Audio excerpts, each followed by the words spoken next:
What is spice? Something slightly exotic? An extra ingredient that can add zest, something that can transform something mundane into something bright and appealing. Along with sugar and all manner of things nice, spice is what little girls are made of. I'm radio journalist Jim Smith, and throughout this audio documentary, we should attempt to chart the Spice Girls' meteoric rise to global fame. Hi, we're the Spice Girls. Hiya, I'm Emma. I'm the youngest of the group, but don't get on the wrong side of me because I'm a bit naughty. Hello, I'm Victoria. I like to think I'm a bit ladylike and always have heels and a handbag with me, so that's me. Hello there, I am Melanie B.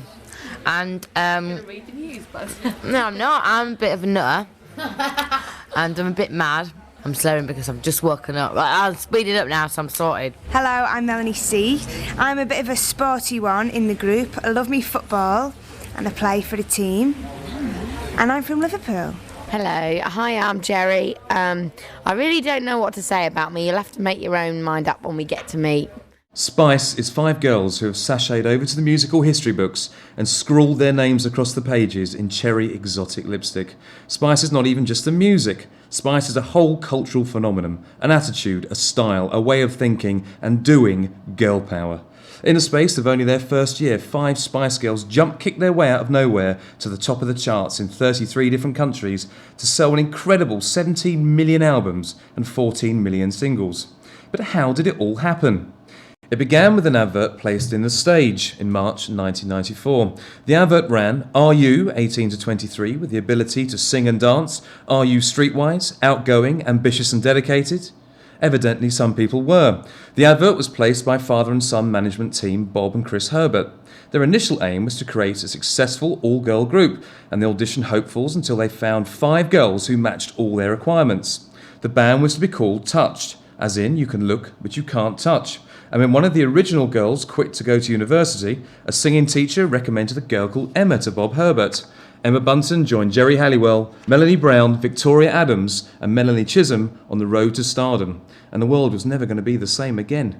To us, it isn't fast success because we've been together over 2 years, and it isn't as if all of a sudden we've just started working. We've been working, we've been planning everything. We've been like taking our time on the album, getting ourselves prepared, like how we're going to come out in the public, behind the scenes on the marketing, promotion. So it's not just happened all at once for us. We're female, and that's one barrier that we have to break down. The fact that, you know, we don't all dress the same.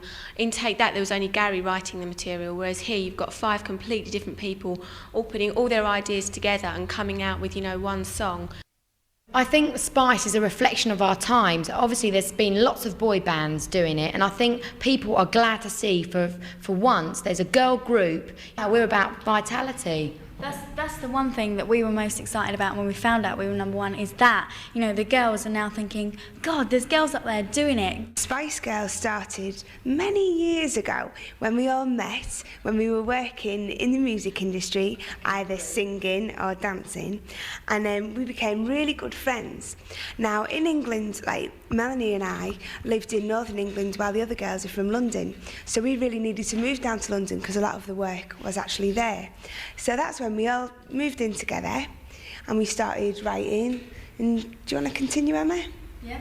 Hi, I'm Emma, and we started living together we were living together for about 9 months, and we started writing material, dancing, singing, and then we managed ourselves for ages, and we had to be ready as a package, we felt, until before we went out into the industry. I think in a way we've prepared ourselves so well. Do you know what I mean? There's 5 of us here. We can, between the 5 of us, there's going to be like a few of us that are going to say, look, it's all right, and vice versa. We all take it differently and bounce off each other. So it's reassuring to have four mates here. It's completely reassuring. We all lived together in a house, yeah, and that's where we started sort of writing material. You know, Melanie and the 2 males choreography, so we were doing a bit of dance, and then things just you know, progressed. But because we've been out in the industry before, we knew that there was going to be some people who'd want to, you know, control us and overtake what we had, but we didn't want that at all. So we went as a package and looked for a manager, and we knew he had to be right, and that was Simon Fuller. But you know, the package, we had to be ready. Well, originally I was actually trained as a dancer, but previous to being with the girls, I was in another band, not a particularly good band, but I was in the music industry, the same as Melanie. I think all of us from an early age have all done a lot of performing because we're all born performers really. So like we've always been dancing and getting up there singing and stuff. But like when I left school I went like professionally into singing and dancing. It was a real bonus, I mean, particularly having like 4 trained dancers. I'm not a trained dancer, but the rest are, and we use that to our benefit, you know, hence we could put, you know, choreography together, you know, it all comes from us. It's brilliant. So, you know, in every area, you know, Emma's had training in acting, so that's brilliant for, you know, when we go on television, you know, so she vibes us all up in different areas, we can handle it, so it's really cool. The Herberts plan began with a series of showcase performances to present the girls to songwriters and publishers. This allowed the girls to begin making the songwriting contacts that they had been looking for, and to start writing collectively with people like Richard Stannard and Matt Rowe, with whom they would eventually write Wannabe. As they worked together at honing their skills, the girls started to become a close unit, and they also started to insist on making their own decisions. Although they were bonding as a group, the girls were very much individuals, and they disliked Herbert's attempt to make them dress the same and choose the same material. They also decided that the name Touch should go. The girls were officially the Spice Girls by the time that Bob Herbert decided he wanted to replace one of them. Girl power was something he probably hadn't taken into consideration. The Spices decided that rather than lose one of their own, they would rather lose the manager. They set out on their own to grab fame and fortune for themselves, and most importantly, on their own terms. For the next year, they concentrated their energies on writing, recording and dancing, all the time chasing that elusive record deal. In March 1995, they signed up to the management company run by Annie Lennox's manager Simon Fuller. With Fuller's help, they signed a record deal that August with Virgin. Working once again with Stannard and Rowe and the production duo Absolute, the Spice Girls set about creating their debut album, Spice. With the album completed, now came the choice of a debut single. Virgin weren't originally sure, but the girls insisted that it should be Wannabe. They were proved right when the single knocked Gary Barlow off the top spot and stayed there, keeping Robbie Williams and George Michael at bay as well. It went on to eventually achieve sales of 8 million copies. All 5 of us have got completely different musical influences and backgrounds. So I think, you know, when we write the material, we write it all together, and we write, we go back to like our real life experiences. So, you know, in that way as well, we have, it's so diverse. And I think that when you hear the album, you know, there's definitely something there for everybody, because there's all of our tastes, you know, and each one of us has sort of like put our stamp on a different song. And Wannabe is actually the most poppy track that we've actually done. We wrote it about, 2 years ago now. It's one of the first tracks we wrote. But definitely it's going to be a big surprise when you hear the album, because there is so much diversity there. Wannabe is, as Victoria said, it's our starting point, and it is a reflection. It has got rap, soul, there's all different elements, harmonies, it's incorporated, because we like lots of different types of music, and so you can appreciate any type, and it's a real sort of a tongue-in-cheek, it's a reflection of the Spice vibe, girl power. That's what it's about, really. The album's going to be out in September. But and that, as Victoria said, there is many different, because we just think that the average young person likes all different elements of music just like we do, and hence we've put rap, soul, funk, pop. We just feel that is pop music. It's everything, and what it's got like the vitality, the personality of the Spice vibe on there, with harmonies, very deep, profound messages in our lyrics. So there's always 2 underlying levels there, one very colourful, explosive for the younger people to identify with, but also for the musos like yourself, they can identify with, like there's one song that's, oh, you can tell, can't you? But that this is like a vocal point, we can have a voice through our music, so we project that sort of like positive message. Well, basically, you said about Wannabe, that's about relationships. You can read whatever you want to in that, but one thing's for sure, when we write our lyrics, they're not, your average soppy love songs. There's always like a strength behind it, even if it is about relationships. Like our next single, that's about Say You Be There. We want you, a man, or a person or a friend, it can be anything, be there for us, but, but in the right context, really. I mean, we've got all different songs. There's a disco number that's just completely over your head, just fall to the floor, superstar getting a big head. What other ones there? There's Mama, that's a really sentimental song about, identify, when you were young, you didn't get on with your mother, but then you realise that when you're older, you can appreciate that. There's a Last Time Lover, which is about locker room talk. Naked, that's about exposing yourself, and that's a real trip-hop vibe on that. I just think in every song there's a message. In every single song there's a message, you know. In every song we talk about what we've been through, so it's, you know, people can identify with each and every song, I think. Every song takes you somewhere, whether it's up, down, sideways, because as Emma says, we've given it from the heart, and what we're giving out is real. Really, we've given on our songs a reflection, a piece of us. Virgin also capitulated over the accompanying video after the girls put their foot down yet again. The video became the most ever requested track on the UK's box cable station and a major part of the girls' international success. Despite holding the #1 spot for 7 weeks, much of the media were grimly faced, predicting a one-hit wonder. And as far as they were concerned, girl bands had never really worked and probably never would. One-hit wonder was something no one was ever going to be able to suggest again, when even before its release, the next single, Say You'll Be There, broke the record for the biggest ever pre-sale, with advance orders from record shops of 334,000 copies. The previous record holder had been George Michael with Jesus to a Child, and the accompanying video was generally regarded as stunning and would go on to win a Brit Award for Best Video. We've just finished the video, which was done in America. In the desert. And in the desert, and we kind of taken on, individually we've taken on like cartoon characters. We've kind of really drawn out our characters and made them to the extreme. Cartoon And characters. Japanese. Lessons. Yeah, so we had kickboxing lessons and all that type of thing. But I don't think it's different, it's just really animated. Do you know what I mean? It's like with those you can take us right up there, or you can get us quite chilled. It depends what mood that you catch us in, and the mood of this video is like extreme. It is really extreme. The actual song itself, Say You'll Be There, it's different, as in it's got a different groove. It's got a wicked Stevie Wonder harmonica, and it's got a really funky groove. Get down, I think it's going to capture a wide audience. But on the same factor as Wannabe, it's got that feel-good factor. It's still got loads of girl power, and what it's about, you can read into it what you wish, but for us it's about saying, guys, lovers, friends, you don't have to say you love me, just say you'll be there. Really action speaks louder than words. The girls are becoming a huge media phenomena, as much for their attitude and antics as well as their music. They had made chart history by becoming the first all-girl group to go to #1 with their debut single.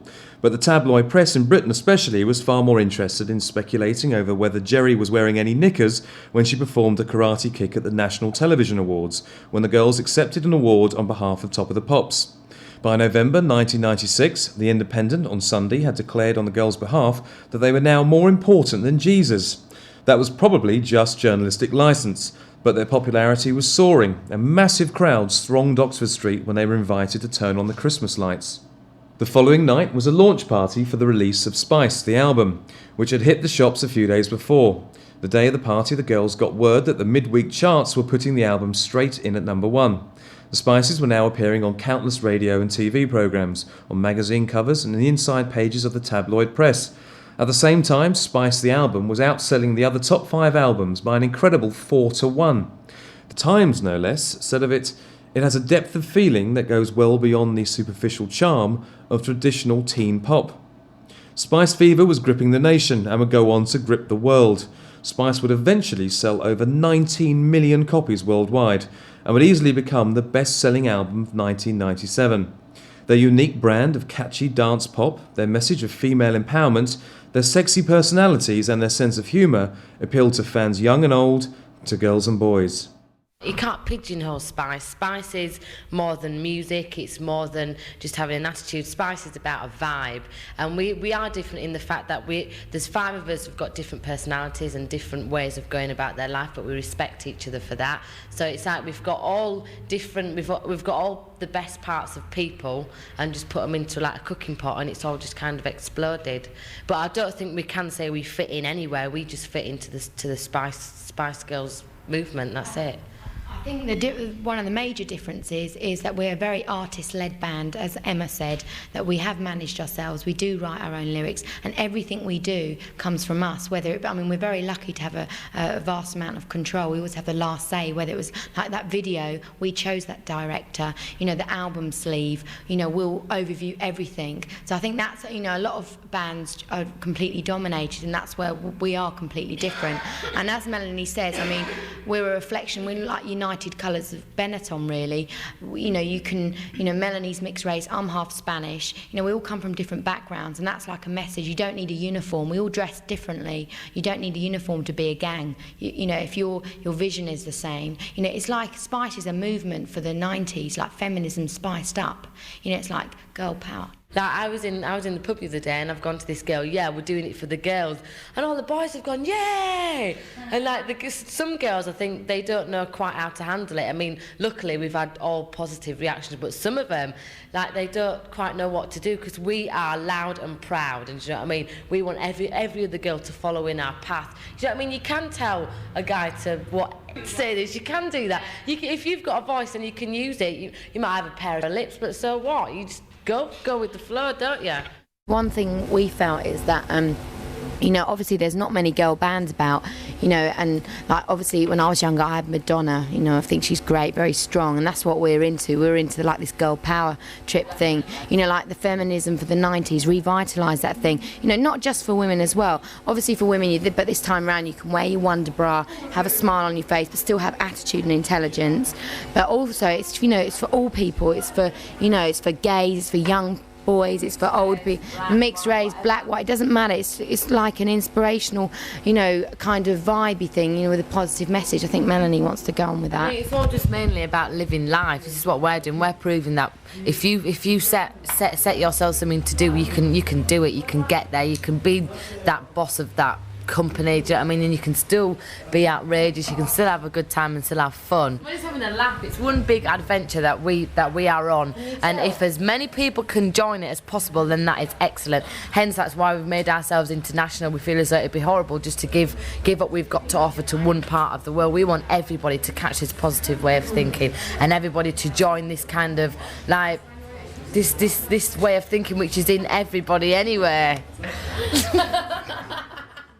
There's an article I read in NME, New Musical Express magazine, which is an English magazine. It says the Spice Girls must be doing something right, especially as they've gone this far doing everything wrong. Now, don't look at me exasperated, because what they're really doing is giving you a compliment. They're saying that girl bands are out and pure pop's out, and you're everything that's out, but you've been so successful. But I think, you know, I mean, who cares what's in and out anyway, you know, because that's quite a fickle thing to think. But, you know, I think the positive thing about that is, you know, by saying something is wrong, that's saying something's imperfect. And that's the, you know, thing about Spice Girls. We've never claimed to be perfect.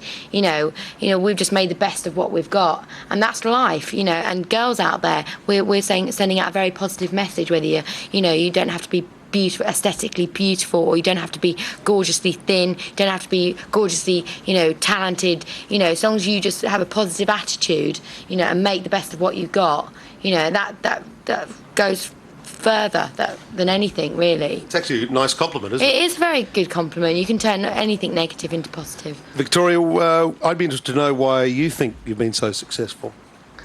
Why have we been so successful? I think that, you know, we've been together for 4 years now. A lot of people say it's been an overnight success, which it hasn't. I mean, there is no such thing. We've worked very, very hard. We've been around to a lot of countries, and we've treated each country with the respect it deserves. You know, we've never sat back and thought, right, it's going to be an easy ride now. You know, we've got a lot of hard work left to do, and we always have fun. That is the thing. We've always said, you know, the day we stop having fun is the day we're going to stop doing this, because that is what it is about. Wherever we are, if us five are together, we make the best of it and we have a laugh. It's the best remedy in the world, I think, having a sense of humour about everything you're doing. I think lots of people take themselves too seriously. At the London Arena, 12,000 screaming fans roared for the girls as they triumphed in 3 major categories at the Smash Hits Awards: Best New Act, Best British Group and Best Video. In an interview for The Spectator, Jerry declared that Margaret Thatcher had been an early advocate of girl power, and as a result the band were featured on the BBC's 6 o'clock news, News at 10, News Night, and even the then Prime Minister John Major talked about them on Radio 4. In Parliament, Chancellor Kenneth Clarke began a speech in the House of Commons with the words, "I'll tell you what I want, what I really, really want, is to see sustainable growth and rise in living standards." At the end of the year, on December the 16th, 2 Becomes One was released as the 3rd single and zoomed straight to the top of the charts. The girls had an extra present that year. During Christmas week, they were number 1 in both the singles and the album charts, a feat only ever achieved by 3 other artists. Your third #1 song, Two Becomes One, Yeah, a song about safe sex. Oh, I'm glad that you practice what you preach. Yes, Jerry. we do. We do. We think it's very, very important. You know, you should never brush things under the table. You know, that's where problems start. That's one way of putting it. That is, exactly. Put a condom on. By January 1997, Wannabe was released stateside and entered the Billboard Hot 100 at number 11, the highest ever entry for a debut single from a British act, a record previously held by the Beatles. There was going to be no place on the planet where they'd not be recognised. A sponsorship deal with Pepsi would have them featured on 100 million cans around the world from the beginning of that summer. By early February, Wannabe had gone to #1 in America, and towards the end of the month, the girls made a triumphant and unforgettable appearance at the Brit Awards, where they picked up statues for Best Single for Wannabe and Best Video for Say You'll Be There. When Spice was released in the US, it immediately topped the American album charts, creating yet another record book entry as the first ever British band to go to #1 in the States with a debut album.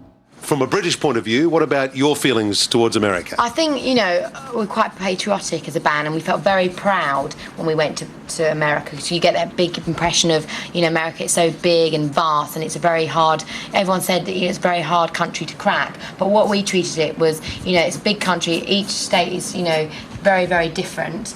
And basically, well, the nice thing was that, you know, we've been all over the world, and fundamentally people are the same. You know, whether you're from Japan or you're from Sydney, whether you're from New York, you know, people out there, they like to have a positive attitude, they like to have fun, you know, and they all and music is a universal language that they all seem to understand, which is really, really cool. But what did you think of it, Victoria?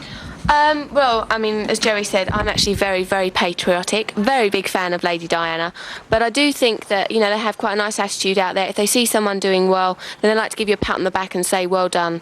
And I think that's cool. They've been really nice to us. They've treated us well. We've got some fantastic fans, and we're going to work hard out there. Well, you did pretty well there. The highest album debut ever achieved by a UK act in the US. Not bad, eh? Not bad. Not bad. I think we feel most glad about that, you know, that the US embraced us, you know, as a girl band, and we're doing it for the girls at the end of the day. So all you girlies out there, keep up the girl power and join our gang. The next single in the UK was the double A side, Mama, and Who Do You Think You Are? Emma had written the lyrics to Mama in tribute to her own mother, and the record was released on March the 3rd of that year, the week before Mother's Day. Who Do You Think You Are was chosen as that year's comic relief record and became its most successful charity single. When it reached #1, the Spice Girls became the first ever band to go to #1 with their first 4 singles. Say You'll Be There was released as the follow-up single in the US, and it entered the Billboard Top 100 at number 5, the highest ever entry for a UK single in the 39-year history of the chart. Only the Beatles had come closer when they'd entered at number 6 in 1995 with Free as a Bird. When the girls played live for the first time on Saturday Night Live, they were watched by over 20 million American viewers. These were unbelievably hectic times, and the Spices were easily becoming the hardest working band in show business. They appeared as Prince Charles's special guest at a gala evening for the Prince's Trust, and soon afterwards began filming for the Spiceworld the movie. At the same time, they were working on the second album due for release in November. They still somehow managed to find time to launch the new UK TV channel, Channel 5, their own book, Girl Power, and to appear at ceremonies to accept the Ivor Novello Awards for the International Hit of the Year and for the best-selling British single. We're a rule-breaking band, do you know what I mean? There's no lead singer, we always break rules, and we feel, okay, we're not afraid of doing like teen press. We think that that's not going to pigeonhole us at all, because, for a start, we've got a voice and we've got opinions. Do you know what I mean? So we're a very strong-minded group, so that makes us, I think, and also we're going to appeal to the gay market, we're going to appeal to the musos, that's a rule-breaking thing that we've done. We're going to be in we're going to be in muso magazines, we're going to be in the teen stuff. We're not afraid of that at all. Do you know what I mean? We want everybody to like us. You know, it's natural, obviously, a starting point, so be it the teenagers like us first, but I think, you know, we won't be surprised if the 20-somethings like us too. Is like we've been adamant on right from the start. Do you know what I mean? As soon as people hear like pop group or anybody who's had like a #1 or been successful, they instantly think they've sectioned themselves off and become kind of untouchable. Whereas we're not like that at all. We don't even want to be like that. We're down to earth. I mean, we still want to go to the pub, even though I did last night and it went a bit wrong. But do you know what I mean? We still want to be able to go down the cafe. We're still living normal lives, and we just happen to have a lifestyle that's completely out of our hands, as in, you know what I mean, with the sales and the public eye and what have you. I think between the five of us, we do like to keep that sense of earthiness, because at the end of the day, we're just normal people, just like you are. Just so happens we've, do you know what I mean, had a little bit of success. One thing that's really important to us is that we are an international band, so that's why we've been travelling a lot around Europe. We're doing really well in Japan. We're also going out to the States next year, so we just want everyone all over the world to get on board, get the message, enjoy our music and take it from there, really. For their second album, the girls reconvened the supporting cast that had helped make Spice such a runaway success. Producers Richard Stannard and Matt Rowe again teamed up with the girls for 5 tracks. Absolute produced 5 more. Again, the result was a catchy, melodic, intensely accessible ball of energy and fun. The debut release from Spiceworld was Spice Up Your Life, and that was just about what the whole world seemed to be doing. The girls were a commercial juggernaut, one of the most successful and most successfully marketed bands in history, with their faces and voices appearing on behalf of everything from Polaroid to Walker's Crisps. In November, they received the MTV European Award for Best Group, and Jerry dedicated it to the memory of Princess Diana, a true advocate of girl power. At the same time, they took another step towards the ultimate in girl power by making the decision to part company with Simon Fuller, and began to manage themselves. Taking full control of their own destiny was a very big step, a decision that might have spelt the end for less determined groups. December saw the premiere of Spiceworld the movie, not an official royal premiere, but one that was attended by some regal fans, the Prince of Wales and Prince William and Harry. December also saw the release of the ballad Too Much. It made them the first band in 32 years to capture the Christmas #1 spot for 2 years running. While Spiceworld the album was going straight to #1, all over the globe, Spiceworld the movie was breaking box office records at home, and the girls succeeded in notching up an awesome run of 6 #1 singles in the UK charts. Showing the global nature of their popularity, we've asked for comments from some of their fans, who come from as far afield as Australia and the US. All our contributors run excellent Spice Girls websites, and we should give those URLs at the end of this documentary. First of all, Mike McConnell. Marketing. It's just the amount of exposure that you can give 5 young girls in such a short time via MTV or Much Music here in Canada or MTV Europe. You get fed so much in such a short time, and you get so much exposure that it couldn't happen any other way. They had this, people call it a flash in the pan and whatnot, but I think it's a hell of a marketing ploy, and they did really well. Unfortunately, they have a few good songs that everyone will like.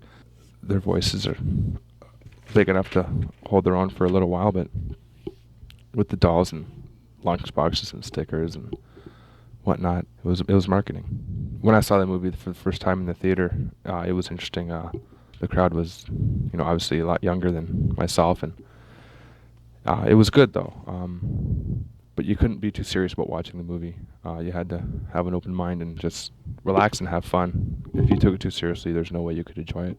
And next we'll hear from Super Spice Girls fan Daniel Aoki in the US, and he'll be followed by Tanya Welsh from Queensland in Australia. The second album, Spiceworld, the Spice Girls showed a lot more diversity. They had their R&B single and their big band single, along with their pop singles, and a couple of great slow songs.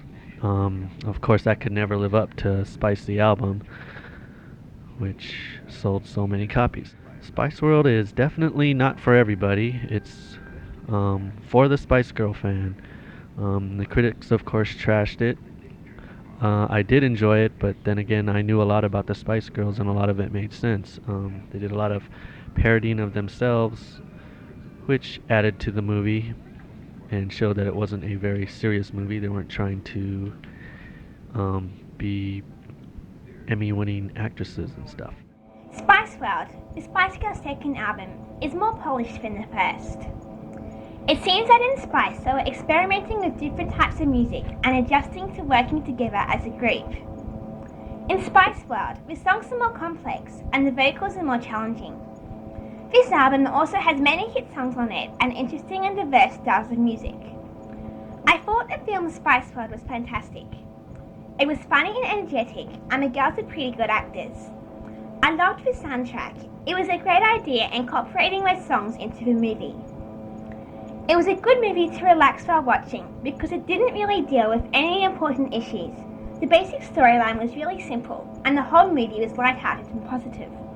I think that the Spice Girls are so popular because they appeal to people everywhere, no matter what culture or age they are. The music is happy and energetic and able to cheer people up, and they each have a distinct personality so everybody can relate to one of the girls. The Spice Girls show girls that to be successful in life, you can be yourself and not have to fit into a mould set by other people, and that they can achieve anything they want to do. Now, what happens if one of you leave the Spice Girls? Do we go to Melanie D&E? What does happen? Do we eventually get to We don't talk about that. No. We don't know. But I think even if the Spice Girls do split up, I don't think we will for a long time, but we'll always be with each other in spirit. You know, if one wants to go solo or do TV, whatever, well, we'll always be with that. I just thought that eventually we might have got to Mellow D and then got to Mellow, Mel T, Mel Z. Mel Z, yeah. Now, the English elections, the general elections in Britain are coming up. I mean, from a Spice Girls point of view... No comment, I'm an anarchist. Yeah, no, look, I don't want you to be political about it, but I am interested in what you think from a Spice Girl point of view. No, I'm actually an anarchist. Okay. There you go. Okay. What problems do you think are facing Britain? I think if everybody was a little bit more, you know, like in the hippie days, it was like one love and everybody, I loved that era. I think if we went back there a little bit, but vamped it up in the 90s where it'd be far more peaceful, this world. What do you think, Emma? I think it's quite upsetting actually that, you know, when this thing was going on with the Spice Girls and that, it was just that we can make such a, you know, an impact. Yeah, it's quite scary actually. Popularity for you?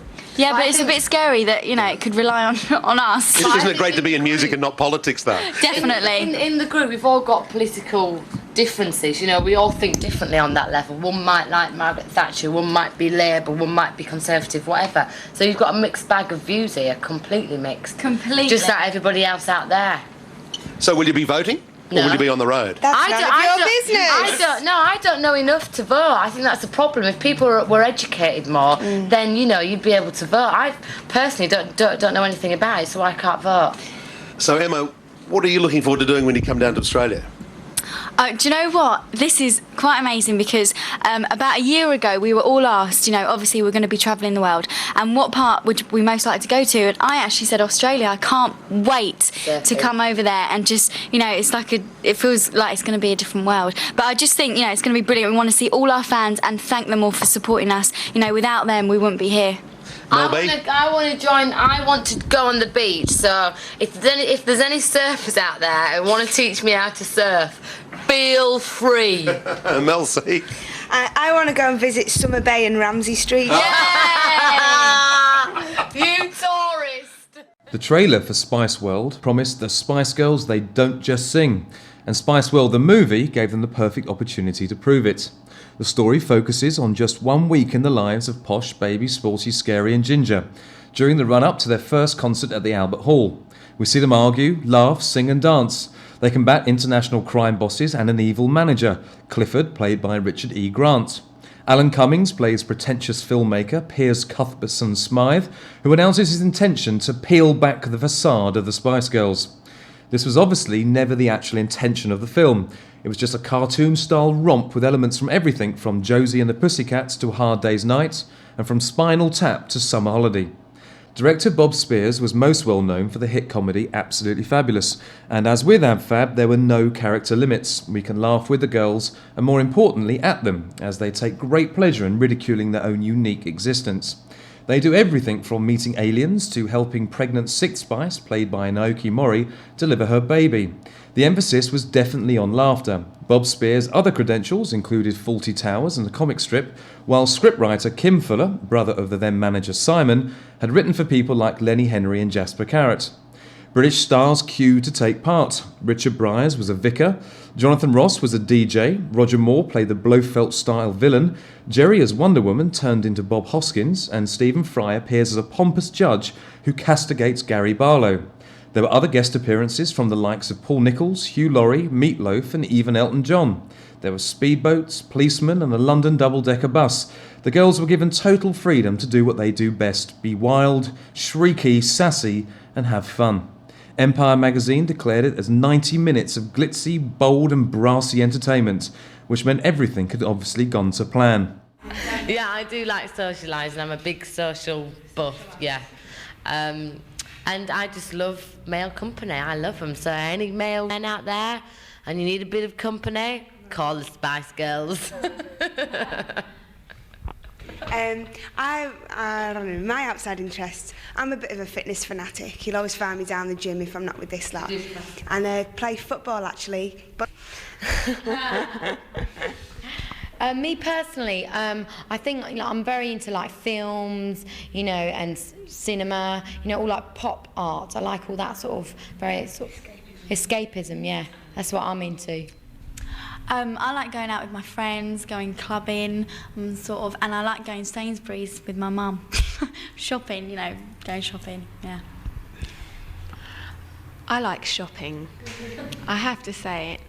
No, I'm a bit of a shopaholic. I'm a sucker for the designer labels and things like that. So in my spare time, I go shopping.